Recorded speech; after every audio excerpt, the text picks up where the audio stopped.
I'm Van Sebastian here with my co-host S.A. Baz Collins, bringing you this week's Written on the Edge Season 11, Episode 3 interview. We are joined by S.M. Stevens to discuss her award-winning novel, Beautiful and Terrible Things. So, let's get to know our guest. After many years as a business writer, Susan Stevens found the time to pen her first novel when a pelvis broken in three places absolved her from housework and chauffeuring the kids around for several months. The result was her middle grade novel, Shannon's Odyssey, written for adventurous animal lovers. A year later, while in treatment for cancer, she wrote the first of the Bit Player series to fill the void of fiction for music and theater-loving teens. The YA series now has three books and appeals to all teens, not just the drama-loving ones, though as a drama kid, I got called in. Her first adult novel, thankfully not prompted by another health crisis, was Horseshoes and Hand Grenades, published in 2019. The story is a coming-of-age tale about two young women starting their careers in Boston while dealing with past and present demons. And her latest novel, which we're here to discuss today, Beautiful and Terrible Things, was released by Black Rose Writing in the summer of 24 and has won numerous awards, including Indies Today Best Literary Book of 2024. The same characters are featured in her award-winning novelette, The Wallace House of Pain, which is available on Amazon. Susan, welcome to the show. Thanks for having me. So, you've dipped a little bit into the physical reasons why you had time to write, but where did the passion to write come from? Because it's a fairly lonely project. Like, you're not surrounded by people when you do it. Right, right. Well, I'm an introvert, so that helps. I don't mind holding up with a story at all. Uh-huh. But yeah, I had the passion as a kid. I remember saying to my mother, I was a teenager and couldn't wait to get out of my small town in Maine. And I was like, I have to go live and I have to have experiences. How am I ever going to be a writer if I'm stuck here in Gorham, Maine? So that was sort of the fire, but then, real life. And I had a corporate job and kids and dogs and homes. And I did get to do some writing through the business career, but it was only part of it. But I always loved that the most. And then, yes, like you said, it was those health crises. I don't recommend that as a way to start your fiction writing career, but it worked for me. Nice. Well, I'm glad because look at the works you put out. Yeah, it's been pretty awesome. I mean, I started, just to see if I could do it writing for my kids. Hmm. And that's when I realized, oh, I think I can actually do this. I can write a book length piece. And that was pretty exciting because I didn't know if I could pull that off or not. Right. And yeah, and then now I'm firmly in my niche of adult contemporary, dealing with modern issues, which I love. That's amazing. Mm. So, Beautiful and Terrible Things, which has a gorgeous cover. I don't know if you have one you can hold up. If not, we'll splash one up. Yeah, I do. Yeah. Look at that Oh, cover. there you go. Yeah, I was very happy. The publisher did a great job with that. Hmm. Hmm. If we were to see that at a book fair or a signing event on a table in front of you, and for the first time, and just sort of stare at the cover and look at you and be like, what is this book about? What would your elevator pitch be? Hmm. Um, the elevator pitch is that it's about a group of friends, including one very damaged bookstore manager who has socially isolated herself, and It's about how friendship can save lives, but it can also destroy lives. So that's the elevator pitch. And then there's the strong secondary themes of social justice, of course. Nice, nice. So, along that lines, then we should probably introduce the cast to explain the social justice aspect. Sure. You want me to go through? There's six friends that are the Hmm. heart of it, and they are very of diverse backgrounds. They're all about 30, an age I chose because I like that age. That's when you're saying, "Oh, am I on the right career path at this point in my life? Should I be married or not? Am I having kids or not?" So I like that age. There's a lot of big decisions being made. Hmm. Um, but the friends are very different. There's Charlie, who I mentioned, and she is the superstitious, reclusive bookstore manager.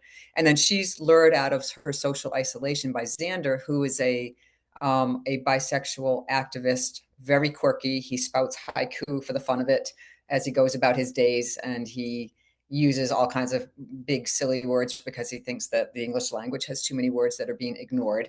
So Xander's fun. And Can I ask then, if it's like a Moira Rose type situation? ooh, I hadn't made that parallel in my mind, but I could see that. Yeah, he could Okay. be, he could be her son. And then we've got Sunny, who's a non-binary pansexual solar advocate. And then there's Terrence, a black straight man, and Buwan, a Filipino-American artist, and Jessica, who's the most straight-laced. And she and Xander are the most polarizing, depending on people's views. And Jess is a Colombian-American accountant with more conservative views than the other friends. Nice. And can I ask where you set the story? Yeah, sure. It's I did something a little bit different, and thankfully the publisher was on board with it. Oh, I did not name the city. So nice.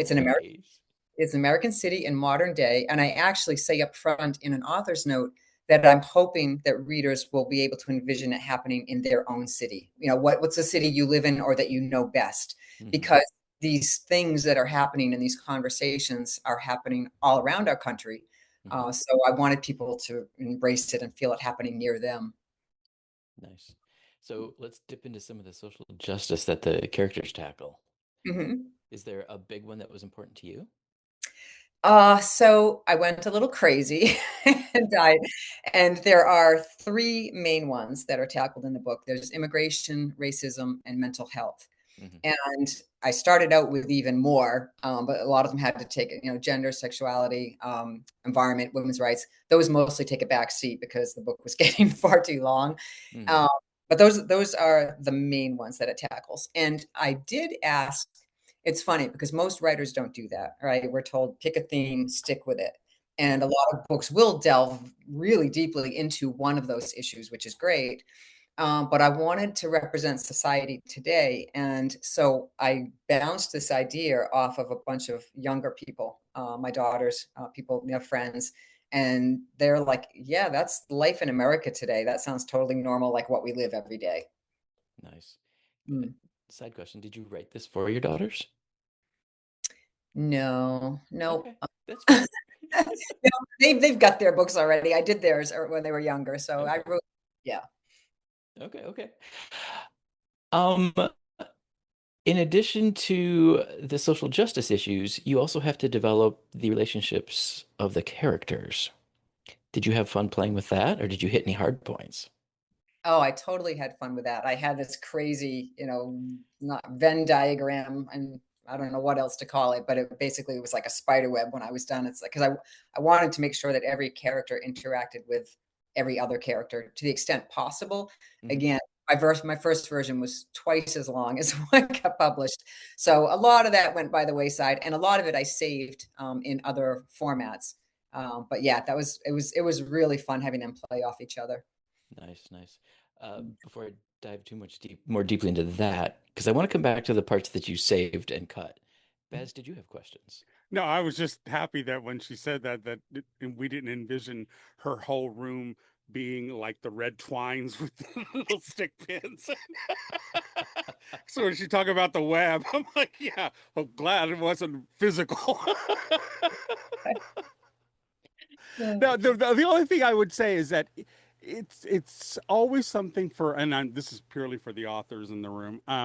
It's really interesting when we try to approach topics that we want to discuss and play with, that you can get bogged down in all kinds of minutia, not just the amount of subjects you tackle, but then how deep down the rabbit hole are you going to take the reader, to really give them a sense of it. Did you struggle with that depth down the rabbit hole, in how far you wanted to go with this, or did you let the characters kind of take you on that journey? Because often, as writers, sometimes our characters will pull us in directions we didn't anticipate, but it just kind of feels right for the character.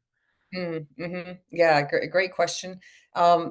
There's definitely always that risk of going down that rabbit hole. And when you're talking about activism and social justice issues, the fear is that it gets preachy.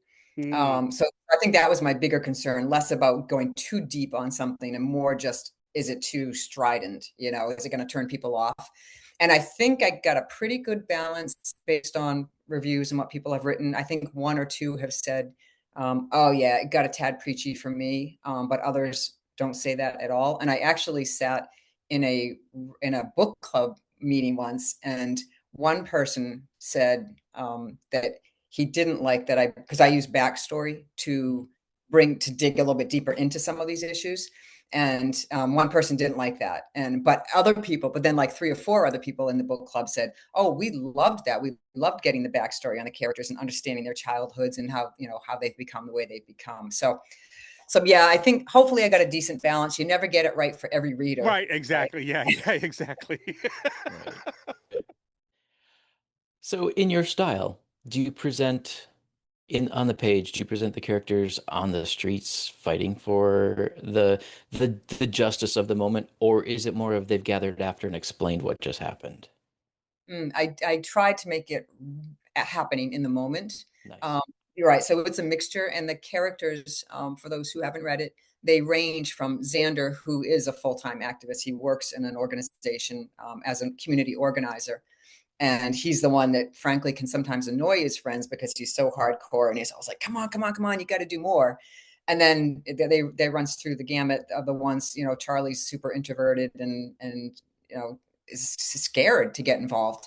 And so, yes, I have them in. We have Charlie go to her first protest, and we even have Terrence, a black man, go to his first protest, and there's a slightly heated Nice. exchange around that between him and Xander at one point.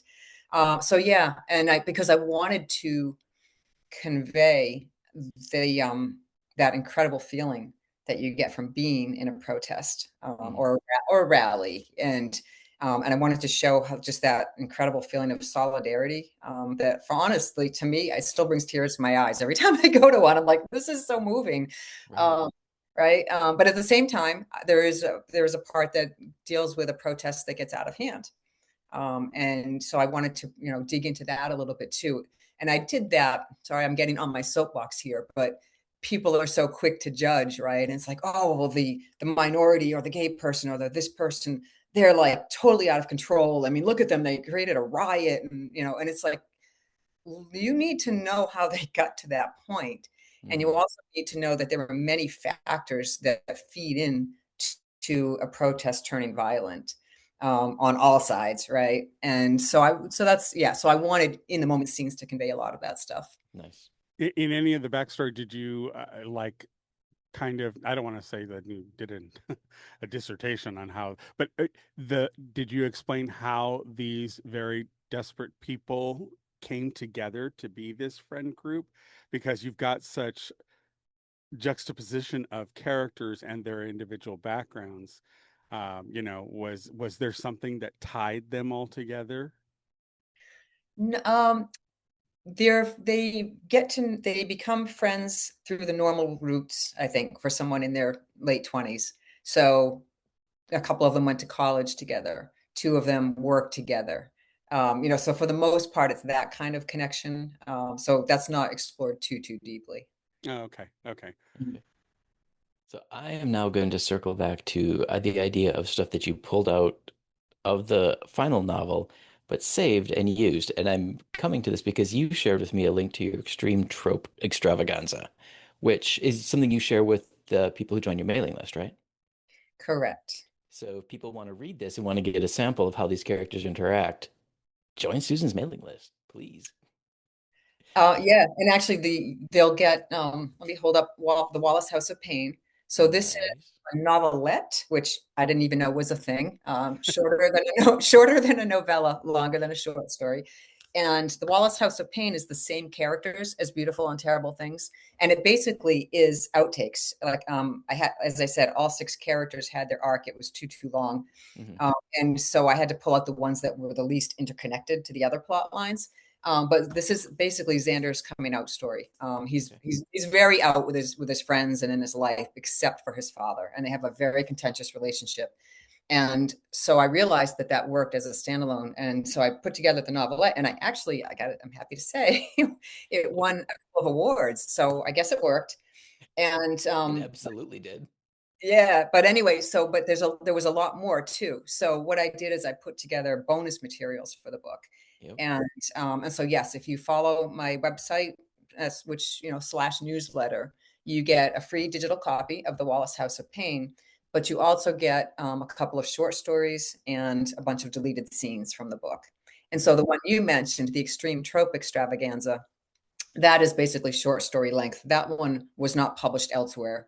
The other short story you get was published elsewhere. But yeah, I'm happy to hear that you were enjoying it because I love the Extreme Trope Extravaganza. I I did, and there's a lot going on. Like people might not even realize that. So to back it up, as you presented it, it takes place after a Women's Day march. So the characters are still kind of riding that high, but they're going to a costume party. Mhm. And what especially non-queer folks may not realize is for those of us when we're young and questioning, a costume party gives us a chance to explore gender identity without being judged.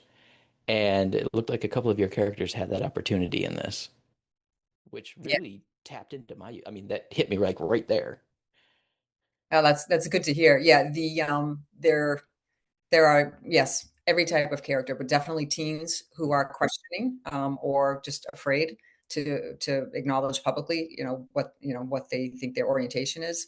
And then one of the main characters, I don't want to give too much away, but one of the No. main characters is feeling uncomfortable for reasons she can't even identify yet. Mhm. So yeah, it was an important story to me. Very much so. I'm glad you shared it. Thank you. Mm. Go ahead. I'm sorry. So I was just going to say that yes, so that's one of the bonus materials that you'll get if you follow me. Perfect.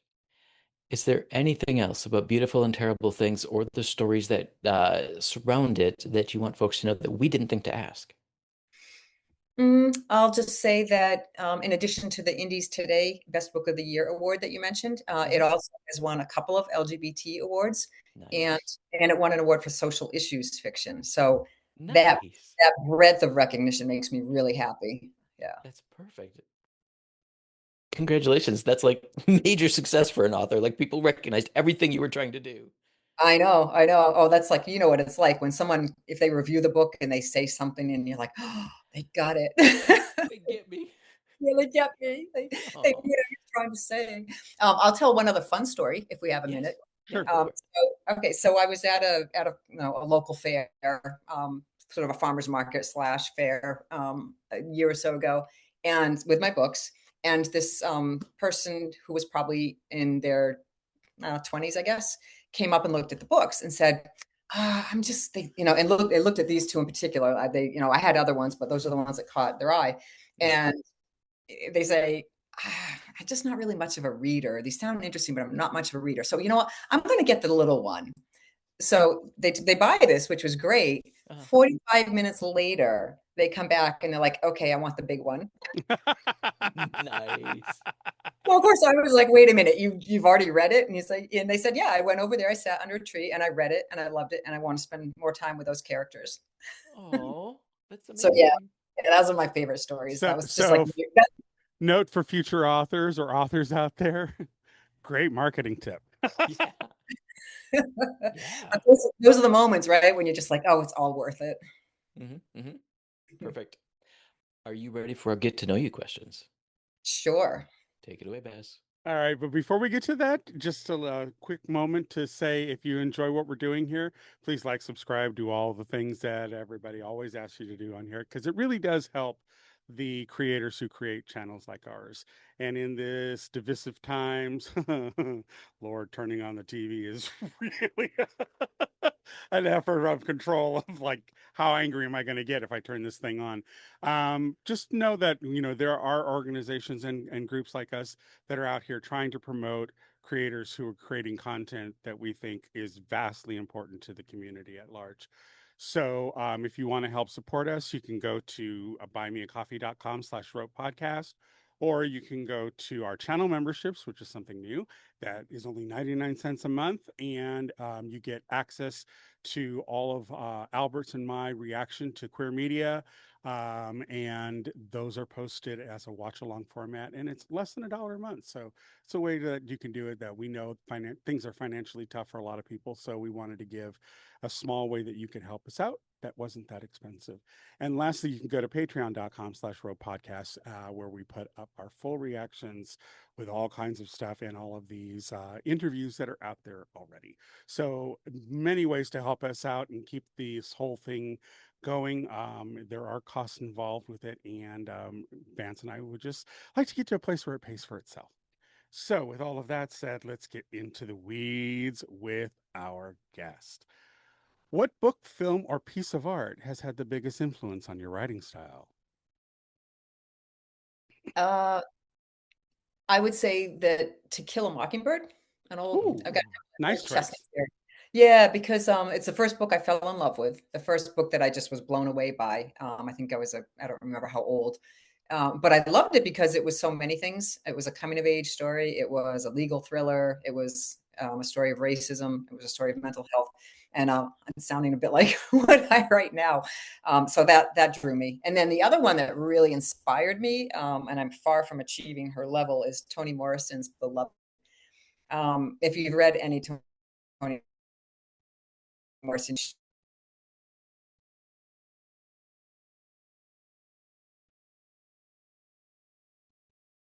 oh,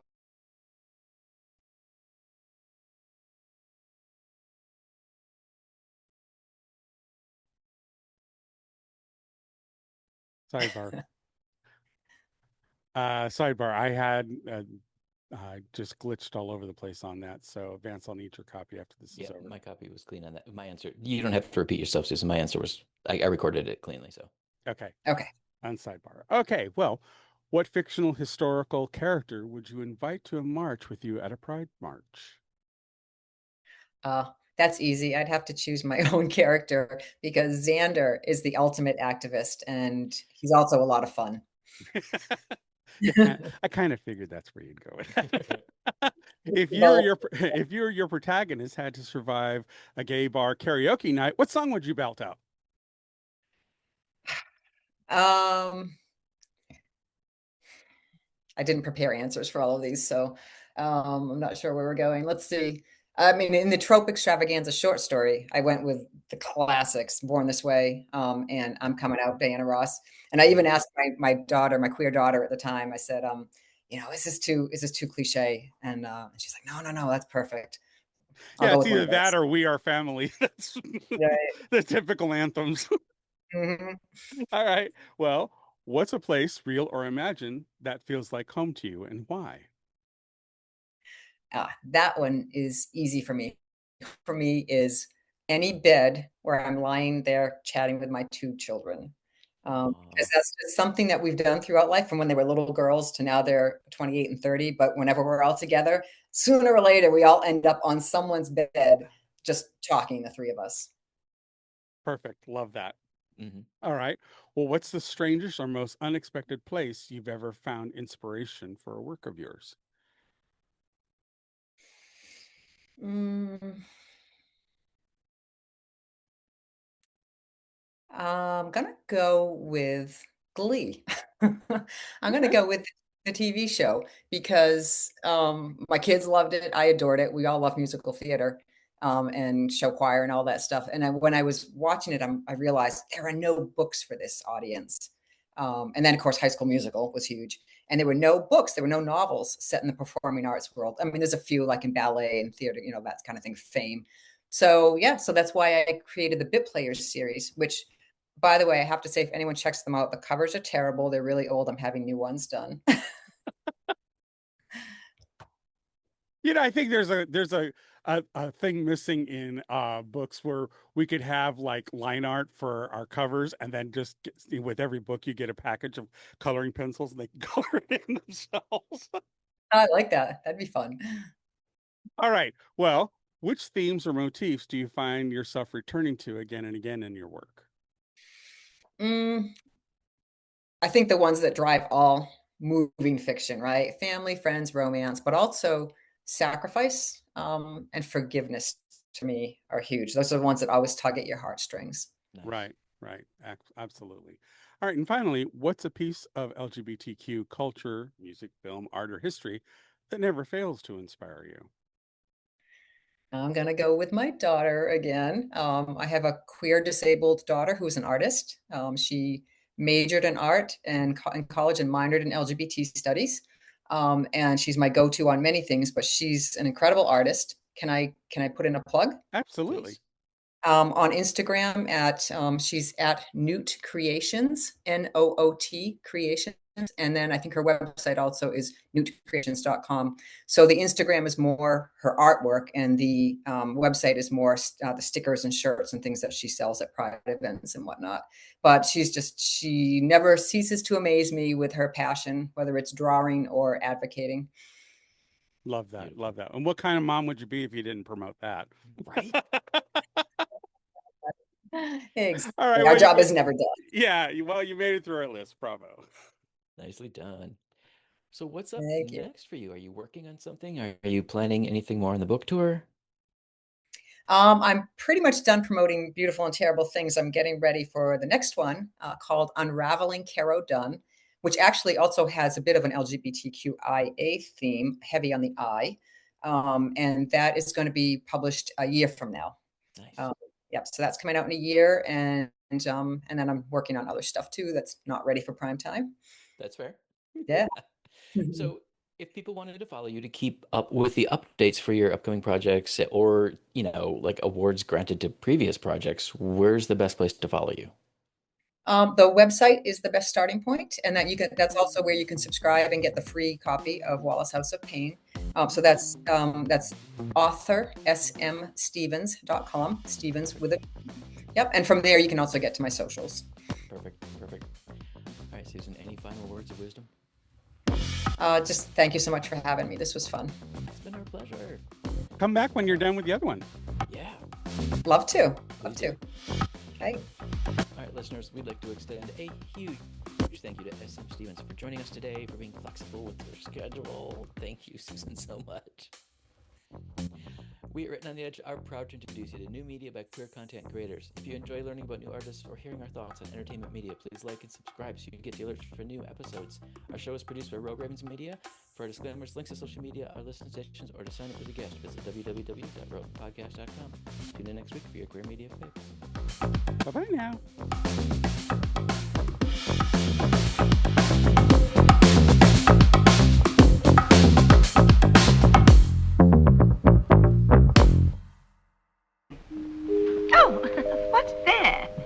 Closing time. Bum's Rush and Melody, dear.